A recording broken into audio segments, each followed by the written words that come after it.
Good morning student.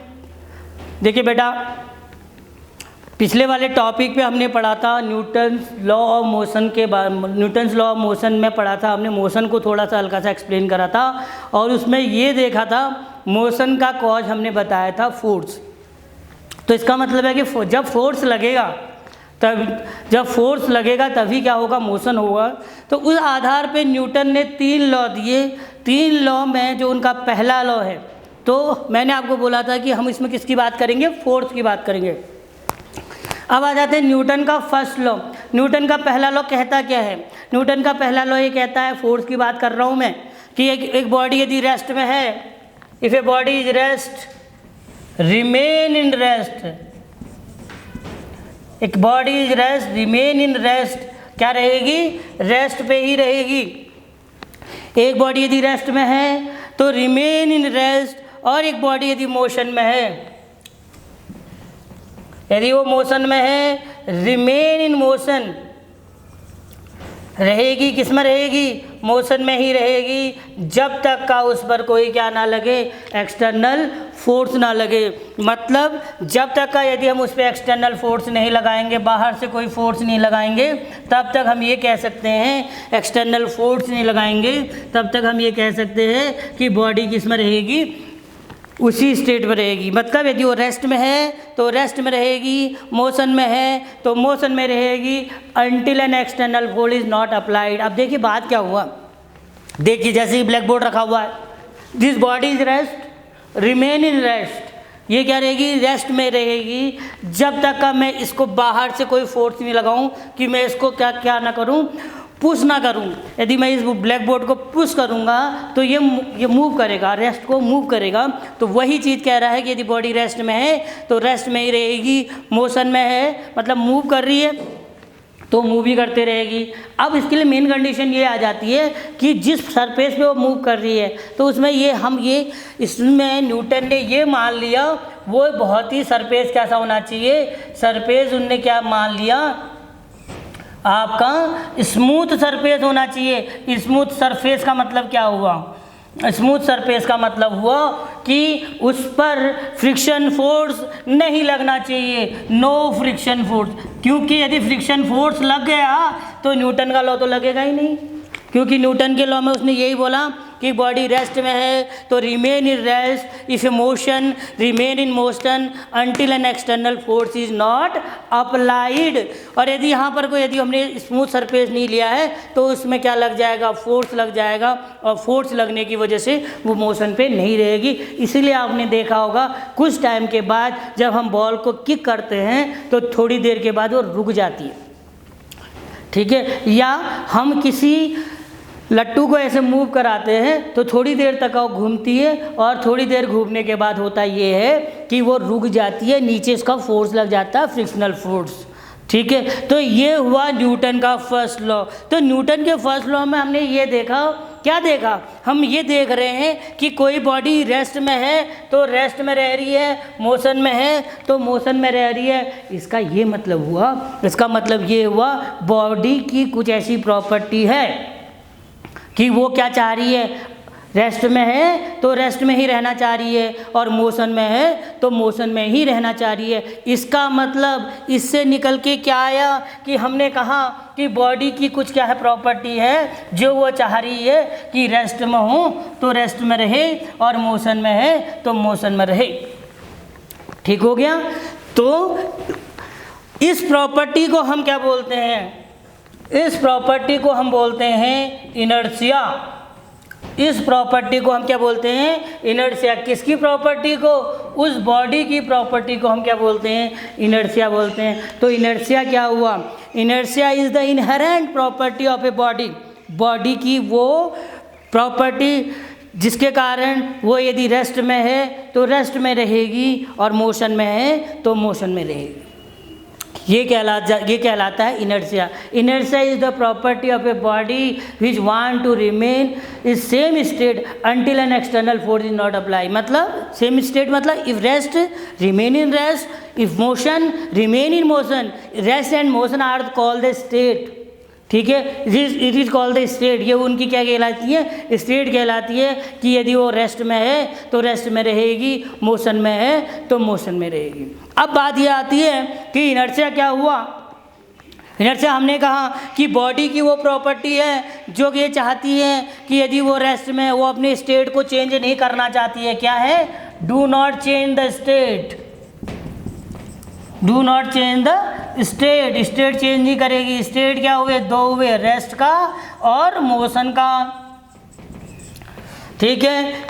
ठीक है, ना तो वो रेस्ट के स्टेट को चेंज करना चाहेगी, ना मोशन के स्टेट को चेंज करना चाहेगी। उस प्रॉपर्टी को हम क्या बोलेंगे, इनर्शिया बोलेंगे। तो हम ये समझे कि इनर्शिया क्या है, बॉडी की किसी वो प्रॉपर्टी है जिसके कारण बॉडी अपने स्टेट को चेंज नहीं करेगी until N external force is not applied. अब आ जाता है टाइप्स ऑफ इनर्शिया। इनर्शिया के क्या टाइप होते हैं, इनर्शिया पढ़ लिया। अब हम आते हैं types of inertia. Types of inertia,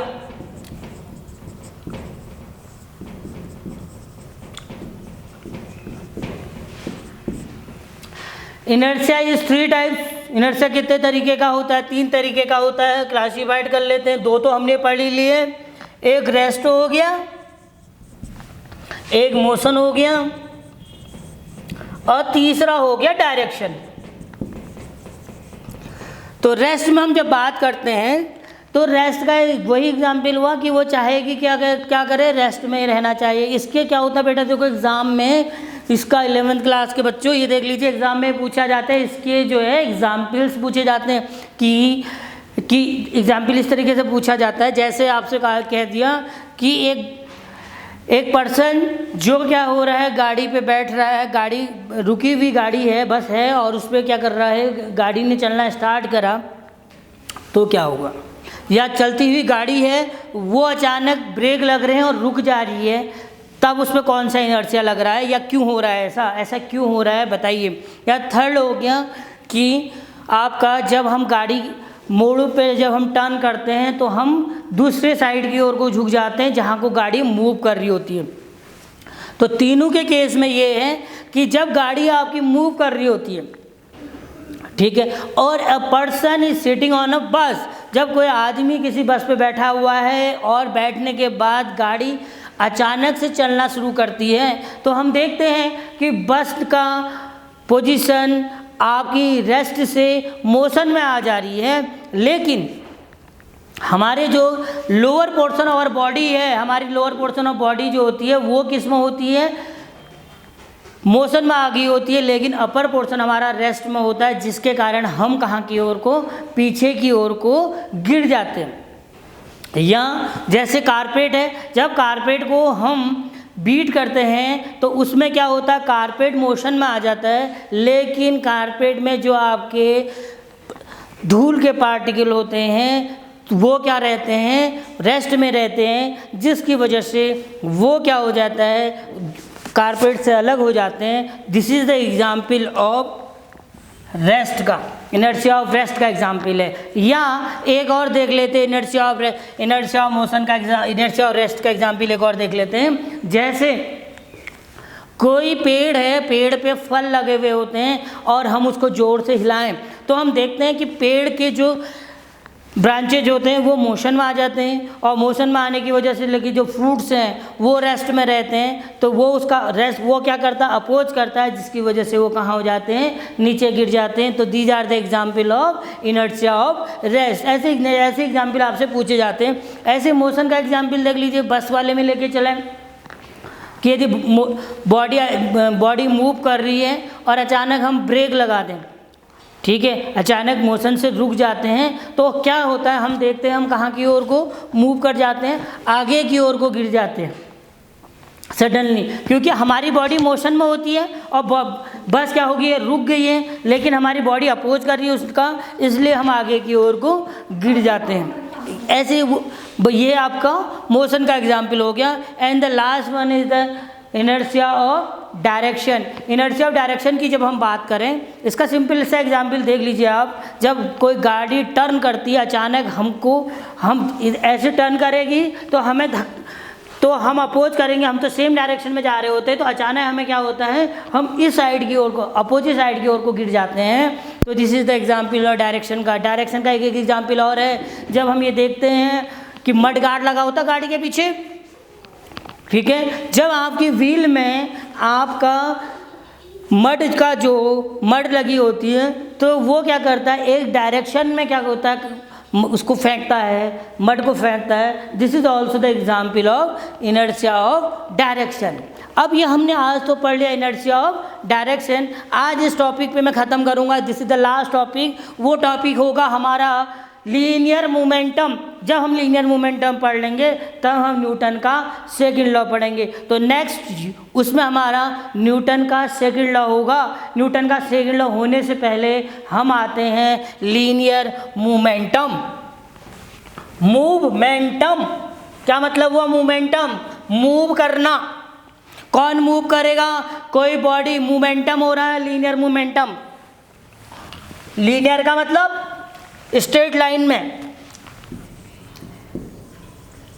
linear momentum.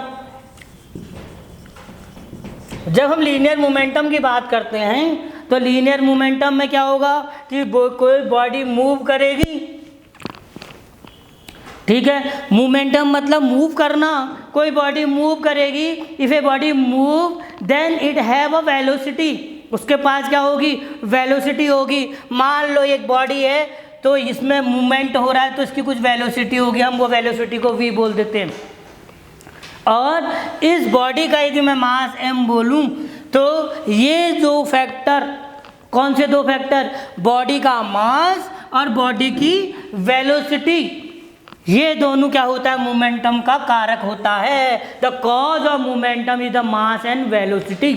तो इसको हम ये बोल सकते हैं कि momentum is the product of